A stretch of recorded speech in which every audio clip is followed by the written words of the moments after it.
Hey everybody, welcome back to our channel. Today in this quick video, I will be showing you guys how to create avatars on WhatsApp. So without any further ado in the video, let's get in.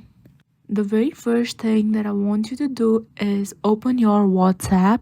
Then tap onto the gear icon, that is settings. After that, right below your name, you will see avatar. Click on it.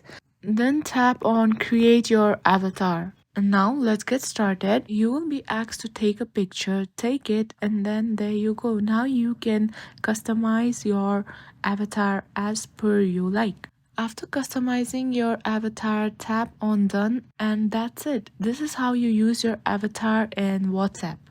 I hope you find this video useful. Please don't forget to like, share and subscribe our YouTube channel, and also leave a comment down below. Thank you for watching.